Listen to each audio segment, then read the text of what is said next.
Hi friends, welcome to Ruthiraj channel. இன்றைக்கி நம்ம சேனலில் என்ன வீடியோ பார்க்க போகிறோம்னு பார்த்தீங்கன்னா, வீட்டிலேயே குஸ்கா எப்படி சிம்பிளாக செய்யலாம் அப்படின்னு சொல்லிட்டு பார்த்துடலாம். அதுக்கு ஒரு குக்கரில் தேவையான அளவு எண்ணெய் ஊற்றிக்கலாம்.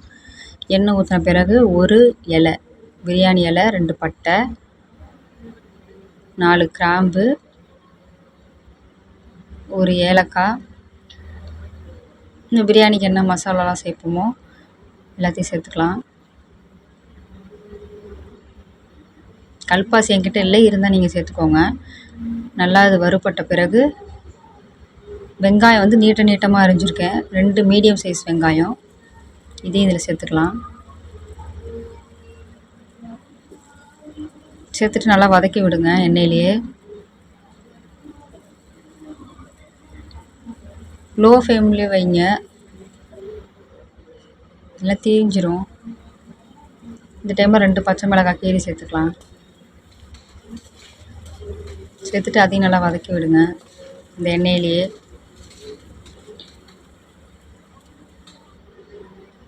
நல்லா இப்போ வதங்கிருச்சு. இந்த டைமில் இஞ்சி பூண்டு பேஸ்ட் சேர்த்துக்கலாம். நான் 1 ஸ்பூன் இஞ்சி பூண்டு பேஸ்ட்டு சேர்த்துக்கிறேன். சேர்த்துட்டு நல்லா அதையும் எண்ணெயிலே வதக்கி விடுங்க. இந்த பச்சை வாசனை போகிற வரையும் நல்லா வதக்கி விடுங்க.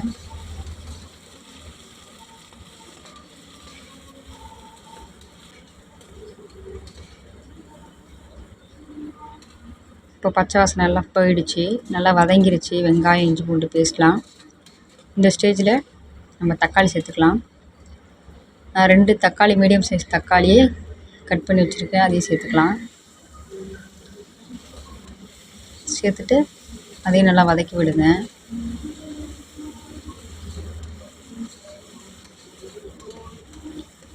நல்லா வதங்கிறதுக்காக நான் கல் உப்பு சேர்த்துக்கிறேன். உப்பு சேர்த்துக்கிட்டா கொஞ்சம் சீக்கிரமாக வதங்கும். நல்லா உப்பு சேர்த்துக்கிட்டு நல்லா வதக்கி விடுங்க.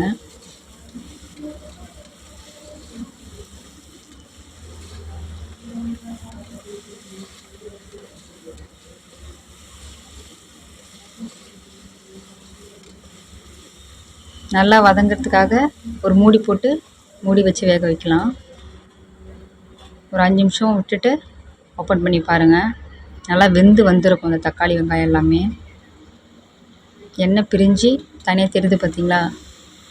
இது மாதிரி நல்லா வதங்கி வரணும். எண்ணெய் தனியாக, வெங்காயம் தக்காளி தனியாக நல்லா வதக்கி விட்டுக்கோங்க. இப்போ நல்லா வதங்கிருச்சு பேஸ்ட் மாதிரி. இப்போ மசாலா சேர்த்துக்கலாம். நான் 1 ஸ்பூன் தனி மிளகாய் தூள் சேர்த்துக்கிறேன்.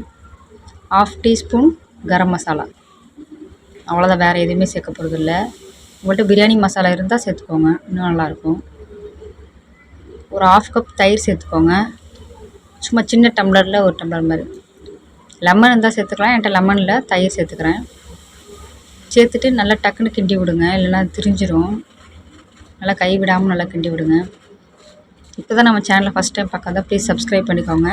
இதே மாதிரி குக்கிங் வீடியோஸ் பார்க்கணுன்னா நம்ம சேனலை சப்ஸ்கிரைப் பண்ணிவிட்டு கூட ஆளுங்கிற பெல் சிம்பிளை கிளிக் பண்ணிக்கோங்க. அப்போ நான் போகிற வீடியோஸ் உங்களுக்கு நோட்டிஃபிகேஷனாக வரும். இப்போது மீன் மேக்கர் நான் ஊற வச்சுருக்கேன். அதாவது சுடு தண்ணியில் ஊற வச்சு அது ஆறிடுச்சு. அதை நம்ம நல்லா பிழிஞ்சு விட்டு அதோடு சேர்த்துக்கலாம். நல்லா அந்த மாதிரி பிழிஞ்சு சேர்த்துக்கோங்க. அதில் சாப்பிட கொஞ்சம் நல்லாயிருக்கும் ரைஸில் இருந்தால்.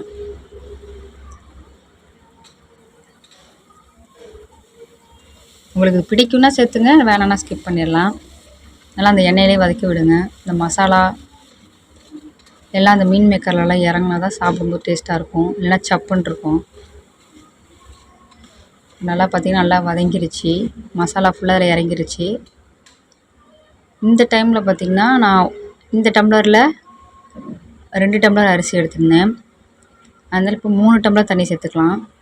1 டம்ளர்னால் 1 டம்ளர் தண்ணிங்கிற ரேஷியோவில் சேர்த்துட்டு நல்லா கலந்து விட்டுருங்க. நல்லா கொதிக்கிட்டோம். இந்த ஸ்டேஜ்லேயே உப்பு காரம் எல்லாம் போதுமானு பார்த்துக்குங்க, பத்தலைன்னா சேர்த்துக்கோங்க. நல்லா கொதிக்கிட்டோம். இப்போ நம்ம அரிசி சேர்த்துக்கலாம். ஊற வச்ச அரிசியை நல்லா கழுவி எடுத்துருக்கேன் நான். அரிசியை இப்போ அதில் சேர்த்துக்கலாம். சேர்த்துட்டு நல்லா ஒரு கிளறி விடுங்க.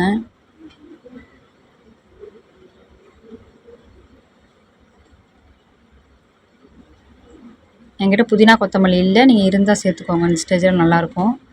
சேர்த்துட்டு இப்போ ப்ரெஷர் வச்சிடலாம். குக்கர் மூடி போட்டு மூடி 2 அப்படி இல்லைன்னா 3 விசில் வச்சு எடுத்துக்கோங்க.